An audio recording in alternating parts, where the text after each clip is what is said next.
Nagtiwala ka ba sa Diyos para sa isang himala? Naghahanap ka ba ng mga tagumpay at kasagutan sa iyong mga panalangin? Maaaring gusto mo ng bagong trabaho, promosyon, asawa, o pagpapagaling. Paano kung sabihin kong nasa kamay mo na ang sagot?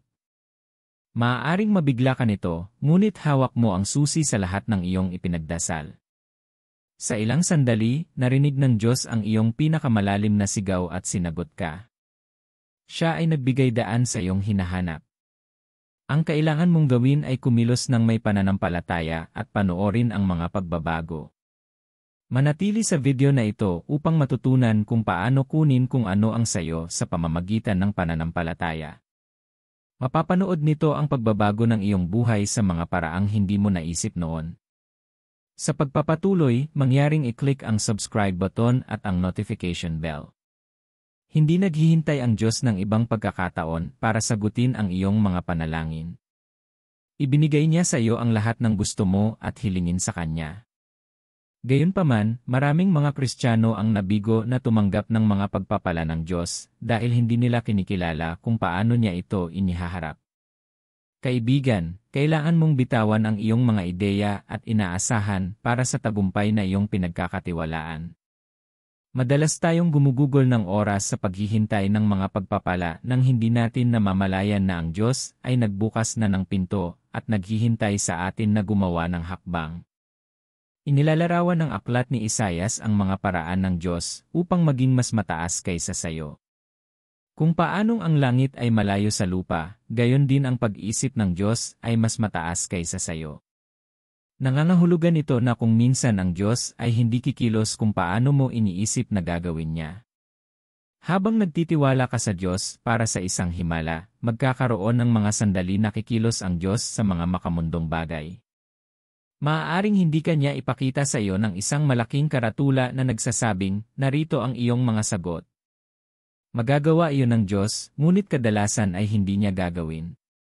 Mas gusto kanyang dalhin sa paglalakbay ng pananampalataya. Kadalasan, gusto niyang palakasin ang iyong lakas at kapasidad para sa iyong hinihiling. Maaari kang humarap sa mga hamon na nagtatanong sa iyo kung nasa tamang lugar ka. Sa ganitong mga sandali, nais mong magkaroon ng isang senyas upang alertuhan ka ng tagumpay na iyong hinihintay. Maaari mo ring maramdaman na pinabayaan ka o pinabayaan ng Diyos na gumawa ng mga bagay sa iyong sarili. Mga minamahal, hindi tahimik ang Diyos sa iyong mga pagsubok. Ang kanyang mga iniisip para sa iyo ay mga pag-iisip ng kapayapaan at hindi ng kasamaan. Gumagawa siya ng mga paraan, lumilikha ng mga pagkakataong magpapabago sa iyong espiritual na lakad, pananalapi, at karera. Nais ng Diyos na humakbang ka ng may pananampalataya at tanggapin ang lahat ng darating sa iyo. Ang oras para kumilos ay ngayon. Dapat kang lumabas at mag-inat. Hindi madaling hanapin ang iyong landas kapag nasalig ka na sa mga hamon. Minsan maaaring hindi mo makita kung paano nais ng Diyos na kumilos ka ng may pananampalataya. Huwag mag-alala, tutulungan ka ng mensaheng ito na muling makahanap ng pag-asa. Mauunawaan mo ang mga channel ng Diyos para sa mga tagumpay at kung paano ka tumugon ng may pananampalataya. Tignan natin ang 3 paraan na sinasabi sa iyo ng Diyos na lumabas. Ang unang paraan na alam mong nais ng Diyos na kumilos ka ng may pananampalataya ay sa pamamagitan ng kanyang mga tagubilin. Sa tuwing bubuksan na ng Diyos ang pinto, hihilingin niya sa iyo na makipag-partner sa Kanya. Kadalasan, tuturuan ka ng Diyos na gumawa ng mga hakbang na hindi makatuwiran sa iyo. Makikita mo ang mga pagpapala kapag sinunod mo ang sinasabi niya sa iyo na gawin. Kung susundin mo, ito ay tulad ng isang susi na nagbubukas ng mga nakatagong kayamanan. Gayunpaman, maraming tao ang nabigo sa hakbang na ito, at hindi kailanman nasisiyahan sa tagumpay na itinakda ng Diyos para sa kanila. Ano ang hiniling sa iyo ng Diyos na gawin kamakailan na tila wala sa isip?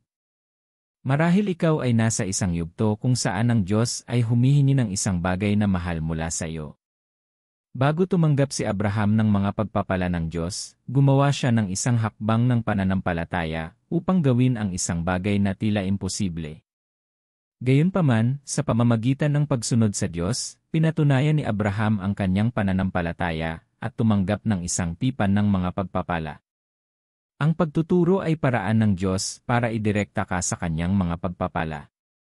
Sa tuwing maririnig mo ang tinig ng Diyos na umaakay sa iyo, tandaan na ang Diyos ay nagbibigay ng daan para maranasan mo ang supernatural na kagalakan at pabor. Hiniling ng Diyos kay Abraham na isuko si Isaac. Hindi kailangan ng Diyos si Isaac ng kanyang atasan si Abraham na gawin ito. Gustong makita ng Diyos ang kanyang pananampalataya. Nangangahulugan ito na kapag bubuksan na ng Diyos ang isang pinto, ikukubli niya ang mga pagpapala bilang mga tagubilin. Ang iyong pagsunod sa kanyang sinasabi sa iyo ang magpapasya kung gaano ka kahanda na tanggapin ang inilalaan ng Diyos. Dapat kang gumawa ng isang hakbang ng pananampalataya ngayon at gawin ang nais ng Diyos. Iyan ang sagot sa pagbabagong matagal mo nang inaasahan. Kapag sinunod mo ang Diyos sa mga sandali ng kahirapan o binitawan mo ang iyong pangangatwiran upang gawin ang kanyang itinuturo, ipinapakita mo sa kanya na naniniwala ka sa kanyang kapangyarihan na gumawa ng mga paraan para sa iyo. Hindi nakikita ni Abraham kung paano magdudulot ng mga pagpapala ang pagsunod, ngunit ginawa pa rin niya ito. Sa katulad na paraan, hindi mo dapat laging maunawaan ang bawat isa sa mga tagubili ng Diyos. Ang mahalaga ay kung gaano kahanda na kumilos kapag siya ay nagsasalita. Ang mga Israelita ay nakatayo sa harap ng dagat na pula, nalilito at hindi sigurado kung ano ang gagawin. Walang paraan upang makalabas na ang hukbo ng Egypt ay malapit na sa kanila. Kinausap ng Diyos ang kanilang pinuno, si Moses, at hiniling sa kanila na sumulong. Habang sinunod nila ang Diyos at gumawa ng mga hakbang, nahati ang dagat na pula at lumakad sila sa tuyong lupa. Marahil ay napapalibutan ka ng mga hadlang. Kung titignan mo, walang takas. Sa gitna ng mga pagsubok, kailangan mong hanapin ang salita ng Diyos, alamin ang mga tagubilin, at lumipat sa direksyong iyon. Habang gumagawa ka ng hakbang, makakakita ka ng malinaw na landas na bumubukas. Hihilingin sa iyo ng Diyos na magpakita ng pananampalataya sa pamamagitan ng pagsunod sa kanyang salita. Handa ka bang sumunod kapag sinabi sa iyo ng Diyos na gawin ang isang bagay na hindi sinasang-ayunan ng iyong isip? Kung ito ay isang panahon ng turnaround para sa iyo. Panahon na para tamasahin ang paglalaan at pabor ng Diyos sa mga paraan na ikagulat ng lahat sa paligid mo. Ang isa pang paraan na maaaring ipahiwatig ng Diyos na oras na para kumilos ay sa pamamagitan ng iyong intuition. Naranasan mo na bang gumawa ng isang bagay?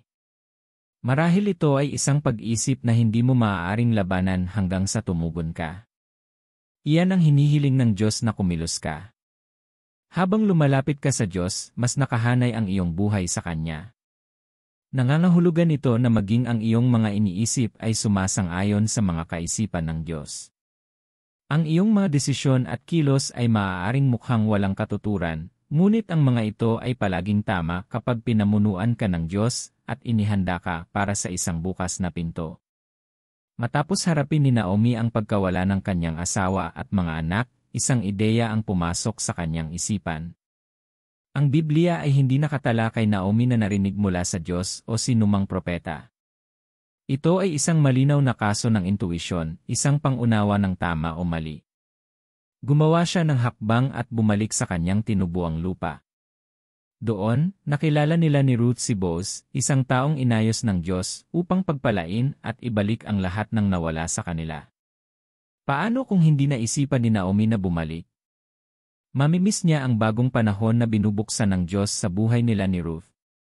Maaaring mukhang pinili ni Naomi na bumalik sa kanyang sariling bayan, ngunit ang Diyos ay kasangkot sa kanyang desisyon. Ang biglaang inspirasyong iyon na gumawa ng isang matapang na hakbang ay maaaring paraan ng Diyos para hikayatin kang kumilos. Maaaring ito ay isang siko upang gumawa ng isang bagay na tila nakakanerbiyos. Maaari mong maramdaman ang biglaang pangangailangang bumalik sa mga lugar na akala mo ay nakaraan. Isang malalim na paninindigan na magsimula sa lahat at bumalik sa mga sandali sa nakaraan para ayusin mo kung ano ang nasira kung ang Diyos ay nakikipag-usap sa iyo. Huwag pansinin ang mga kaisipang ito kapag dumating sila. Hindi mo alam kung ano ang pinaplano ng Diyos. Kahit sa mga sandali ng sakit, Nasa kanyang mga kamay ang iyong kinabukasan at alam kung paano ayusin ang lahat ng bagay na wala sa lugar. Gayunpaman, dapat mong pakinggan ang iyong instincts, lalo na kapag sila ay dumating na may pasanin sa iyong puso. Dapat kang kumilos ng mabilis at gawin ang hakbang na iyon, maaaring ito ang susi sa iyong tagumpay. Kapag nakaramdam ka ng matatag na paniniwala sa loob na pumunta o umalis sa isang lugar, huwag itong balewalain. Kung nakakaramdam ka ng mabigat na bigat, lalo na kung hindi mo ito maipaliwanag, maaaring ito ay isang tawag na humakbang ng may pananampalataya. Kung ang mga kaisipang ito ay madalas na nakakapagpabagabag sa iyong puso, tandaan na ang Diyos ay may pasya. Nais ng Diyos na tumalon ka sa pananampalataya at angkinin ang pag-aari mo. Ang iyong intuition ay hindi lamang isang paraan upang makarinig mula sa Diyos, ito ay isang espiritual na kaloob na nagpapatalas sa iyong pagiging sensitibo at naghahanda sa iyo para sa mga plano ng Diyos. Sa susunod na makakuha ka ng ideya o isang matinding pagnanais, maaaring ito ay isang senyales na nais ng Diyos na kumilos ka ng may pananampalataya. Dapat mong matutunang palakasin ang iyong intuition sa pamamagitan ng paglapit sa banal na espiritu. Kapag gumugol ka ng oras sa Diyos, ang iyong espiritu, isip at kaluluwa ay nagiging isa. Binubuksan ka nito sa pagtanggap mula sa Diyos at pagkilala sa mga espiritual na sandali. Ang mga pagkakataon ay nagsisimulang magpakita ng kanilang mga sarili kapag ang Diyos ay naghanda ng isang bagong landas para sa iyo. Kadalasan, dumarating sila sa mga lugar na hindi mo inaasahan. Kadalasan ay parang isang bagong hamon, isang career path na wala kang kakayahan. Maaaring mukhang pagkakataon ni David na ibagsak si Goliath o ang kapalaran ni Esther para iligtas ang kanyang mga tao. Magiging bagong teritoryo ito, isang bagay na hindi mo pa nagawa noon. Gayunpaman, may magtutulak sa iyo na tumalon. Kapag inihahanda ka ng Diyos para sa gayong mga pagkakataon, madalas mong masusumpungan ang iyong sarili sa mga panahon ng paghihiwalay. Ibinubukod ka ng Diyos upang masangkapan ka sa mga gawain sa hinaharap. Bago nakilala ni David si Goliath, gumugol siya ng maraming araw sa palumpong, nag-iisa kasama ang mga tupa ng kanyang ama. Doon, natutunan niya kung paano umasa sa Diyos at bumuo ng pananampalataya. Nang ihanda ng Diyos ang daan para mapabagsak ni David si Goliath, handa na siya, kahit ito ay isang bagay na hindi pa niya nagawa noon. Paano si Reyna Esther? Naghanda siya para sa isang pagkakataon kasama ang hari, kahit na hindi niya alam na ang kanyang mga tao, ang mga Judyo, ay nasa panganib at malapit ng mapuksa. Sinasabi ng Esther 2 oras 12 minuto bago dumating ang turn ng isang kabataang babae na pumasok kay Haring Xerxes, kinailangan niyang kumpletuhin ang 12 buwan ng pagpapaganda na inireseta para sa mga babae. 6 na buwan na may langis ng mira at 6 na may mga pabango at mga pampaganda. Nang oras na para iligtas ang kanyang mga tao sa pamamagitan ng pagharap sa hari, handa na si Esther. Ang mga tauhan sa Biblia na ito ay humakbang ng may pananampalataya sa pamamagitan ng pagtanggap sa paghihiwalay, kahit na hindi nila alam ang kanilang misyon. Nang dumating ang pagkakataon, alam nila kung para saan ang kanilang pagsasanay. Kahit ngayon, inihahanda ka na ng Diyos na gumawa ng isang malaking hakbang sa iyong mga sandali ng paghihiwalay. Isa sa mga dahilan kung bakit tayo nahihirapan sa paghihiwalay ay ang ating limitadong pananaw sa kung ano ang ginagawa ng Diyos. Oras na para gumawa ng isang hakbang ng pananampalataya at dumaan sa bawat aral na gustong ituro sa iyo ng Diyos. Kapag naramdaman mong tinatawag ka ng Diyos sa mga sandali ng pag-iisa, magalak ka. Ito ay isang palatandaan na siya ay malapit ng magbukas ng pintuan ng pagpapala. Ito ay isang senyales na kailangan mong maghanda upang harapin ang isang hamon, baguhin ang landas, o gumawa ng bago. Ang mga sandali ng paghihiwalay kung minsan ay parang pagwawalang kilos. Pakiramdam mo ay wala kang pag-unlad. Minsan may isip mong inuulit mo ang parehong mga aralin. Kapag naramdaman mong nag-ikot ka, tandaan na lumalakad ka sa layunin ng Diyos para sa iyong buhay. Sumasailalim ka sa pagsasanay. Kapag handa ka na, ibibigay niya sa iyo ang bagong pagkakataong iyon, ngunit dapat mong kilalanin ito bilang pagkakataon na pinaghandaan mo. Nang oras na para ipagtanggol ni Esther ang kanyang mga tao, gumawa siya ng matapang na hakbang na parabang alam na niya ang kanyang tungkulin sa lahat ng panahon. Paano si David? Nang dumating ang sandali upang hamunin si Goliath, humakbang siya ng may pananampalataya. Habang ang iba ay tumatakbo sa takot, alam ni David na siya ang taong para sa trabaho. Marahil ang pagkakita kay Goliath ay biglang nagbigay kahulugan sa lahat ng kanyang pakikipaglaban sa mga leon na nagbanta sa kanyang mga tupa habang siya ay wala sa kakahuyan. Dapat kang kumilos at kumilos ng mabilis tulad ng mga patriarch na ito.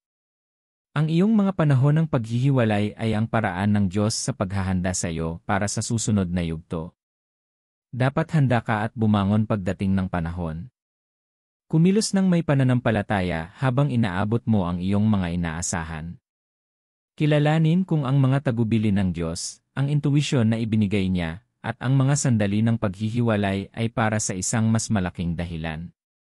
Maaaring hindi mo makita kung paano ito magiging mga sagot na hinahanap mo, ngunit kung kikilos ka at gagawa ng mga hakbang, mabigla ka sa mga pagpapalang naghihintay sa iyo. Ito ang dahilan kung bakit kailangan mong malampasan ang bawat balakid ng pananampalataya.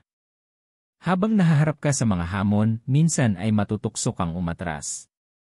Kung susuko ka sa mga kaisipang iyon, mawawalan ka ng mga pagpapala ng Diyos. Tingnan natin ang mga hadlang sa pagbabagong gusto mo.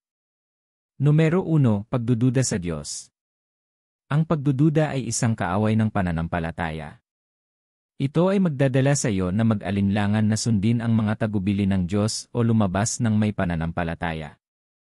Kung saan may pagdududa, hindi maaaring umiral ang pananampalataya. Anumang hakbang na gagawin mo ng may pagdududa ay hindi isang gawa ng pananampalataya. Darating ang kaaway upang magtanim ng mga binhi ng kawalan ng pananampalataya sa pamamagitan ng magkasalungat na kaisipan. Nagsisimula kang tanungin ang iyong sarili, narinig ko ba mula sa Diyos? Paano kung mabigo ako? Paano kung walang milagrong naghihintay sa akin? Ang mga kaisipang ito ay pipigil lamang sa iyo na sumulong. Dapat kang maniwala na ang Diyos ay kumikilos na. Inaalis niya ang mga hadlang at binibigyang daan ang iyong mga pagpapala. Sa tuwing nagdududa ka, ipinapakita nito na hindi mo talaga naiintindihan ang Diyos. Ipinapakita nito ang iyong kawalan ng pananampalataya, na maaaring makapigil sa iyong matanggap ang lahat ng iyong hiniling. Sinasabi ng Santiago 1:6-8. Ngunit kapag humingi ka, dapat kang maniwala at huwag mag-alinlangan, sapagkat ang nag-aalinlangan ay parang alon sa dagat, hinihipan at itinataboy ng hangin. Ang taong iyon ay hindi dapat umasa na tatanggap ng anuman mula sa Panginoon. Ang taong iyon ay may dalawang isip at hindi matatag sa lahat ng kanilang ginagawa. Minamahal, dapat kang lumakad ng buong tapang at magtiwala na inihanay ng Diyos ang bawat hakbang. Kahit na tinawag ng Diyos si Pedro na lumakad sa tubig, hinayaan niya ang pagdududa sa kanyang isipan. Isang himala ang naghihintay kay Pedro, ngunit siya ay ginulo ng hangin. Inalis ni Pedro ang kanyang mga mata kay Jesus at nagsimulang lumubog. Hindi ang hangin ang naging dahilan ng paglubog ni Pedro, ito ang kanyang pagdududa. Kung sasabihin sa iyo ng Diyos na gumawa ng isang hakbang, dapat mong ituon ang iyong mga mata sa Kanya, at maniwala na Siya ay kasama mo, ginagabayan at pinoprotektahan ka. Pangalawa, takot. Sa tuwing nagsisimula kang matakot, hindi ka makatuntong sa iyong banal na tungkulin. Kaibigan, totoo ang mga hamon, ngunit hindi mo dapat hayaang pigilan ka ng mga kawalang katiyakan na ito sa pagtanggap ng itinakda ng Diyos. Pinipigilan ka ng takot at pinipigilan kang tuparin ang mga pangako ng Diyos. Kung may takot sa iyong puso, nangangahulugan ito na ang iyong pagtuon ay nasa mga hamon. Hindi binabaliwala ng pananampalataya ang mga pangyayari, nakakatulong ito sa iyo na magtiwala sa Diyos sa gitna nito. Dapat kang tumigil sa pagkatakot at gumawa ng isang hakbang. Labanan ang takot at gawin ang sinasabi ng Diyos. Kapag tila hindi sigurado ang landas, kailangan mong sumulong. Umalis sa mga limitasyon sa iyong isip at subukan ito. Gawin ang anumang utos ng Diyos. Gumawa ng pangako at ipakita sa Kanya ang iyong pananampalataya. Huwag matakot sa mga pagsubok. Huwag ayusin ang iyong isip sa kabiguan. Pabayaan mo na ang sarili at ituloy ang kalooban ng Diyos para sa iyong buhay. Kapag tinawag ka ng Diyos sa hindi kilalang mga landas, tandaan na tuturuan ka niya kung paano gawin ito. Kapag nahulog ka, patatagin ka niya sa pamamagitan ng kanyang mga bisig. Sabi sa Isaiah 43:2, kapag ikaw ay dumaan sa tubig, ako ay sa iyo, at kapag ikaw ay dumaan sa mga ilog, hindi ka nila lilibugan. Kapag ikaw ay lumakad sa apoy, ikaw ay hindi masusunog, ang apoy ay hindi ka masusunog. Walang dapat ikatakot. Ang espiritu ng takot ay humahadlang sa iyo na maranasan ang pinakamahusay ng Diyos. Lumilikha ito ng tulay sa pagitan mo at ng mga pangako ng Diyos. Dapat kang magpasya kung ano ang gusto mo. Susuko ka ba sa takot o aalis ng may pananampalataya? Panghahawakan mo ba ang mga opinyon ng iba o ipagpatuloy ang iyong banal na tungkulin? Bilang 3, kasiyahan. Ang ilang mga tao ay masyadong komportable.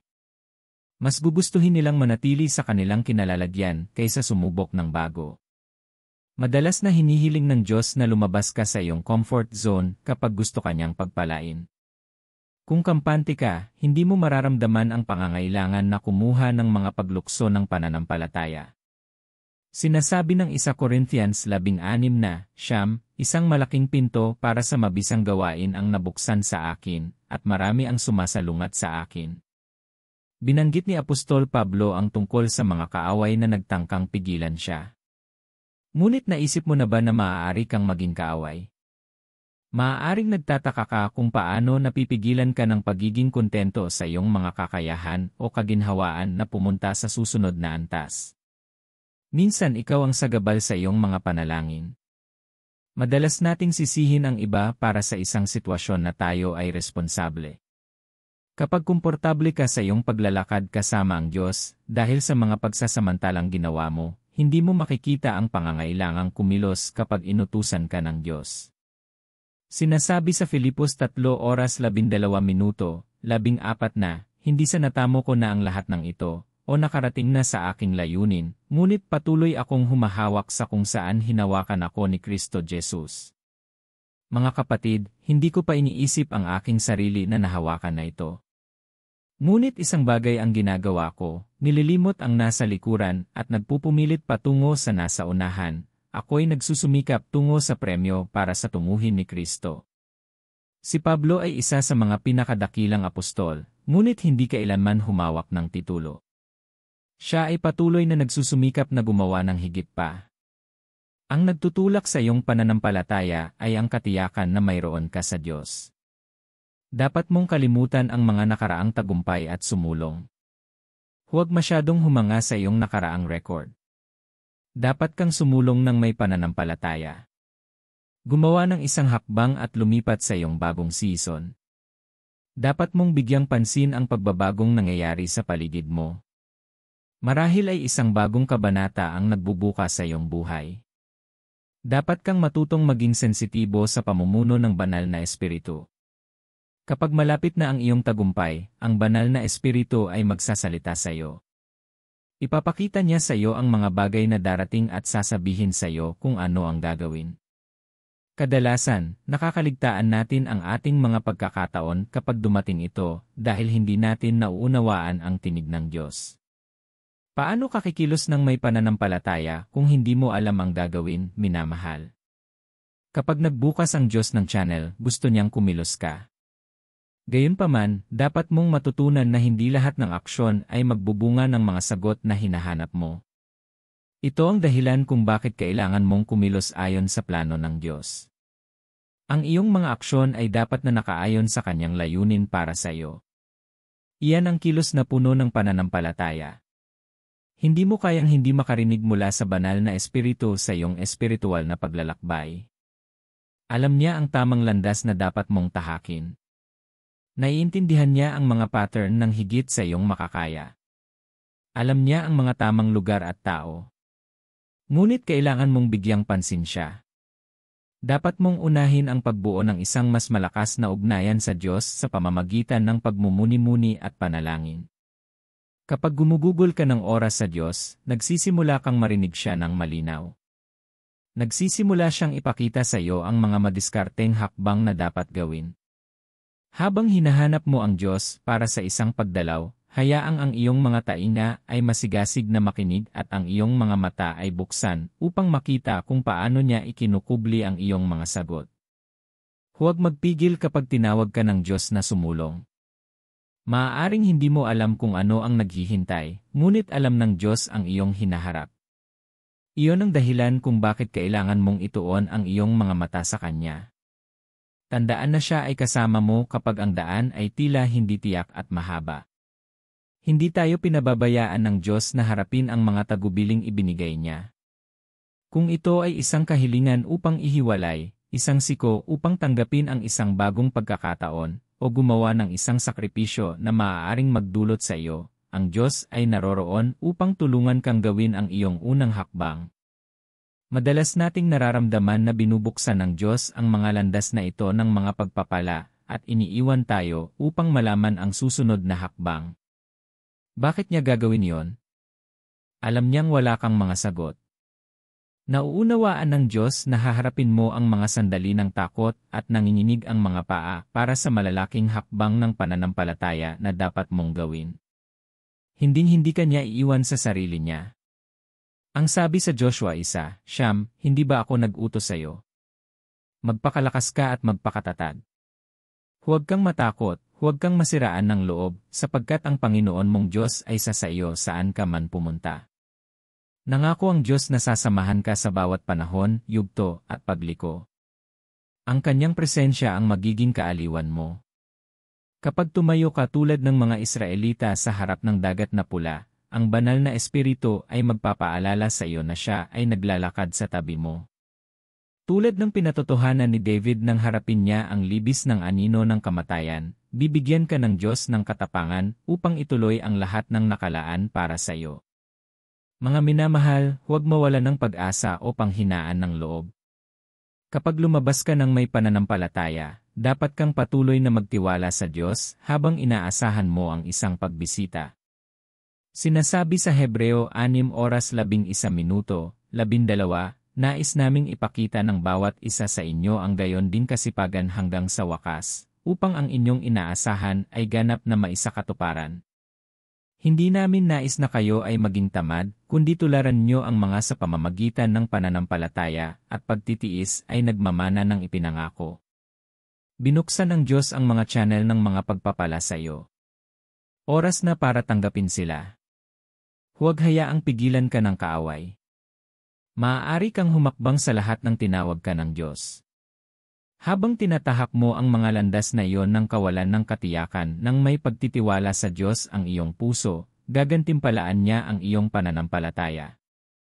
Makikita mong kumalas ang mga kadena. Ang iyong kalusugan ay maibabalik.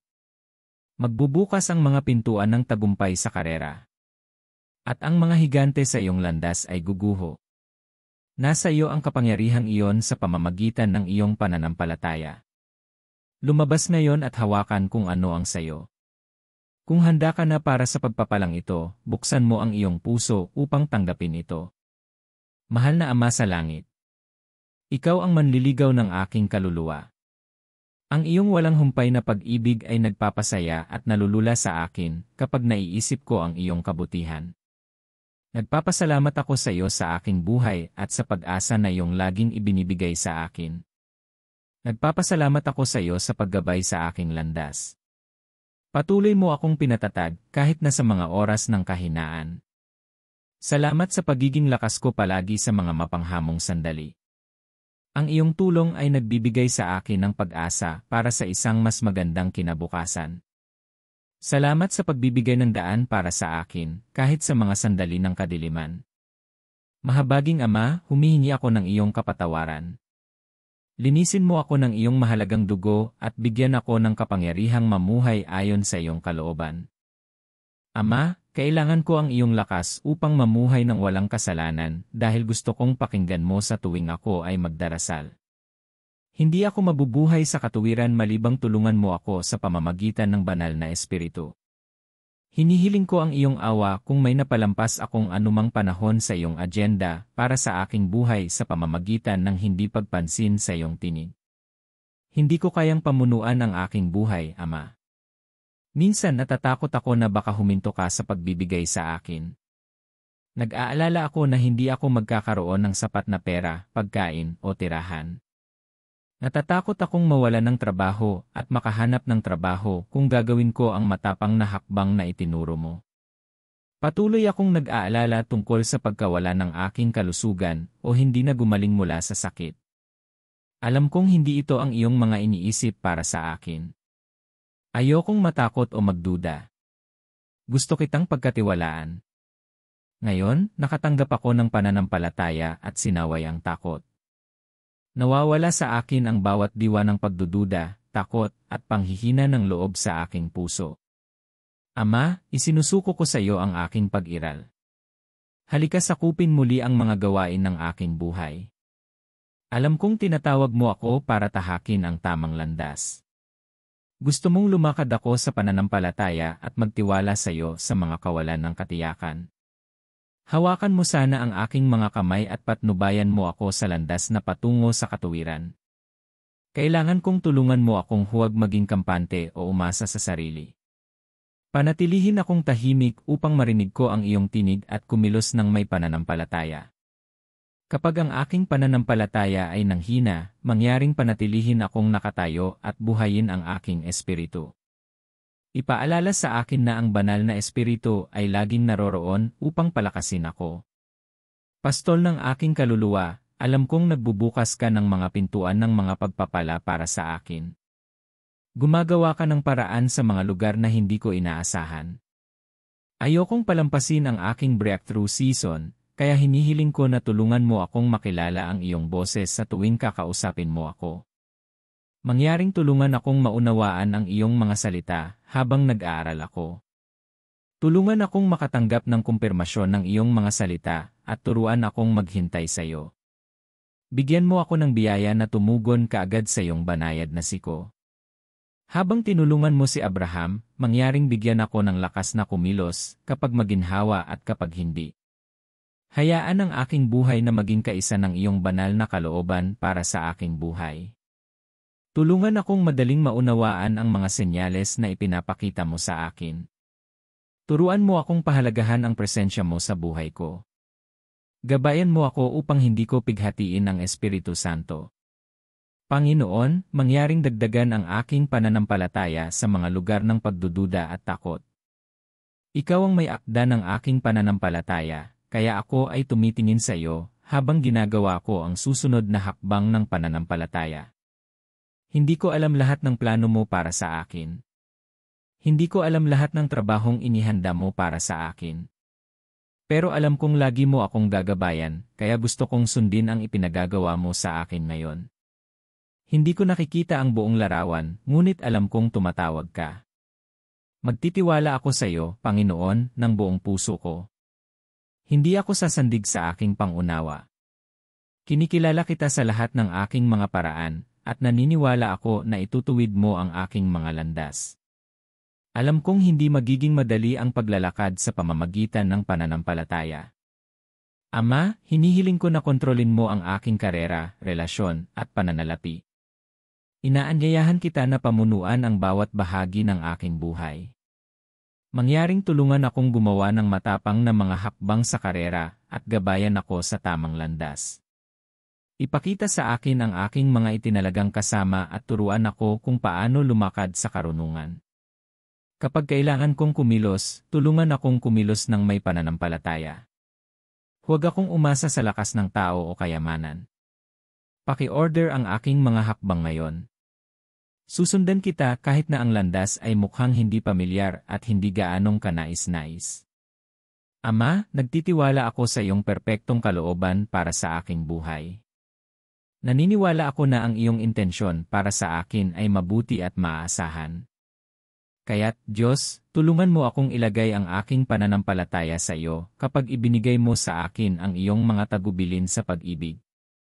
Nanatili akong nakatutok sa iyo, Diyos. Alam kong mula ngayon lalakas na ako.